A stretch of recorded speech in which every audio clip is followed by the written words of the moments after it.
YouTube, hi, happy new year, woohoo! I can't believe it's 2012, it is 2012, it's January again. I definitely got that buzz, that feeling that you get, every year when the year starts and you have so much on your mind and so much you want to do. Yeah, so this is what this video is about. It's kind of an update video as well. Just going to talk about what's going on with my self-employment and just other things that I'm looking forward to in the new year. First things first, how do you like my pink lipstick? I don't know if I guess it's more of a lip gloss, but this is a color that I found in my Sephora Blockbuster Makeup Studio palette. I think that's what it's called. And that's something that my boyfriend got me for Christmas. He's so sweet. I don't know how he picked it. I don't know who helped him pick it, but it was a perfect gift. So anyway, enough about my lipstick. So what's my New Year's resolution? My New Year's resolution is to kind of just be a better me, and that's like super vague. You're not supposed to have a vague New Year's resolution, so I've like broken it down across sort of like the priorities in my life and what I want to improve upon, so that this time next year I can look back and say, wow, I've really come a long way. For one thing, I'm definitely like gonna kick my fitness regimen up a notch, because it's super important for me to be like in shape and fit all the time, and I want to start performing again since I'm in LA semi-permanently now. Not really permanently, but I'll be here for an extended period of time, so I definitely want to take advantage of those things. Also, I want to buckle down in terms of my self-employment or freelancing career, whatever you want to call it. I've kind of decided to focus more on my writing. My couple clients that I had as far as my social media stuff that I was doing, it was a lot of fun, don't get me wrong, but I didn't get as much satisfaction out of it as I get when I'm writing, and I didn't feel like my creative juices were stimulated. That's retarded, but yeah, you understand what I'm saying.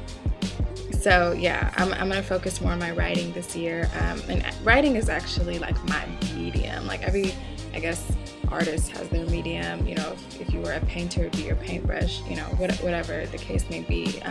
And I love writing, I love reading, so that's something that I definitely want to focus on more in 2012. And who knows, I mean, maybe eventually I'll go back to like blogging and just really get my thoughts down and have that sort of release, that escape. So yeah, that's something that I'm looking forward to.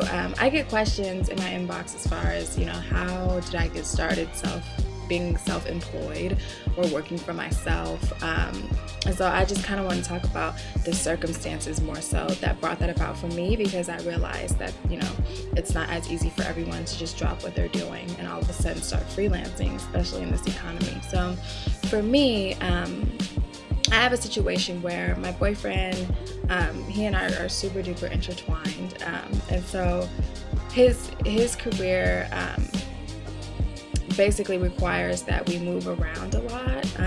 He doesn't work in the military. He's actually an athlete, plays professional basketball, and so with that being the case, since I knew that I wanted to take every opportunity to go where he goes and see the world, I knew that I'd have to also have a situation where I could maintain income. So that's kind of what motivated me and was the launch pad for me to figure out a way to make money on my own without having to report somewhere 9 to 5 every day, and without having to go from job to job to job. So that was kind of like the catalyst, or the circumstance, or the reason why I even looked into working for myself in the first place. And I've been really blessed. Like, it's worked out well so far. I mean, like I said in my last video, some months are better than others, but for me and for my circumstance, it's been perfect. And even when when the money's not flowing, I'm still glad that I can say that I work for myself. And if I had to go get a part-time job to make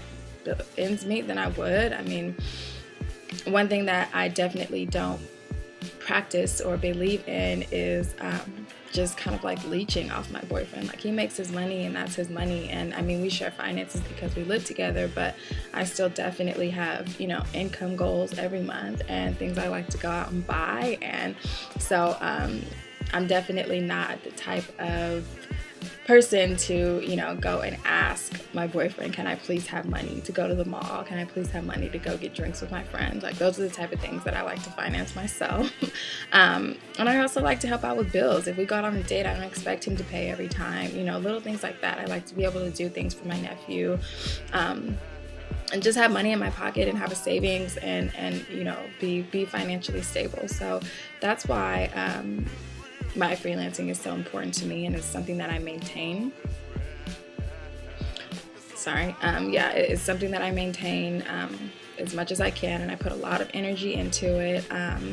And I think it's definitely also something that he respects me for, because, you know, I could be the type of chick to just lay up in the house all day and eat and watch TV, but he knows that that's not me. So yeah, keep the questions coming too. Like, I totally like connecting with you guys, and sharing, you know, what I've learned so far and everything like that. Speaking of connecting with you guys, okay, so I have a little bit of an announcement to make.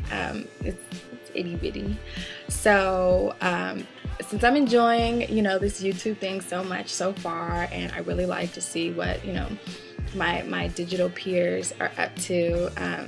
I love talking with you guys. I love chatting with you guys. You know, you leave me comments, I write back. So I decided to join Twitter, which is so super exciting to me. Like, I think I joined a couple days ago, so I decided, you know, why not? It's a lot of fun. I think it's a lot of fun, and it's just another way for us to connect. And, you know, I'll be tweeting not just like, oh, I'm going to lunch, but, you know, what's on my mind, what I'm thinking, if I have anything to share with you guys, pictures, you know, all that good stuff. So definitely, if you are subscribed to my channel, also join me on Twitter. I'll follow you back or whatever. Definitely find me on Twitter, and it's just twitter.com/pennyfrmheaven, and we'll talk. I'm excited about the new year, like I keep saying. I think for me this year, I definitely want to get back to the notion that I'm not done yet. I think we kind of like get comfortable, like we set goals from ourselves, we reach those goals, and then we kind of like coast, right? Like you just kind of plateau, like you stay comfortable with where you are. And so for me, like I want to get rid of that. Like I just want to re-energize and set new goals for myself and start reaching them. And I kind of like to think of it like the way you think of a pie, like or cake. Like say you're baking a cake, and if you're supposed to bake it for 40 minutes, if you open the oven at 20 minutes and you poke it, like it's mushy, right? You can't eat it. It's not done yet. So that's kind of how I guess that's kind of the perspective as far as how I look at myself, and you know, what I'm going after, and how much work I have to do, how much serious work I have to put in to get where I want to get. You know, I'm thinking of myself as being like half-baked, and realizing that there's so much more work to do and so much to go after, and to just not be comfortable, and just to know that this is like a normal, you know, point for me to be at in my life. I'm 22 years old. I'll be 23 in March. Still figuring things out as I go, but I'm definitely not done. So yeah, my New Year's Eve was actually really fun. So basically what I did on Friday night, so the 30th, my best friend and I went out and we celebrated her birthday with a few of our friends in downtown LA. And then on Saturday night, what we decided to do instead of going out and partying again was we got in the car and we drove around Beverly Hills and a part of the San Fernando Valley that's like right on the other side of LA, where there's these huge like $1 million homes. And that was like our, you know, get off your ass and go get what you want to get, you know, motivating New Year's Eve night, like just to see, you know, these beautiful estates, and you know how their grounds are like perfectly manicured, and some of them have gates so high that like you can't even see through them, and you know, cars out front for days. And it was just, I mean, we definitely got the feeling of being overwhelmed at first, like holy shit, you know, but I think it was the perfect way to spend our New Year's Eve. So yeah, that was fun. So tonight I'm just kind of at home hanging out, tweeting. I'm gonna paint my nails in a little while because they're disgusting. They need work. So yeah, thanks for watching my video. Like I always say, join me on Twitter. I'll see you guys soon. Bye.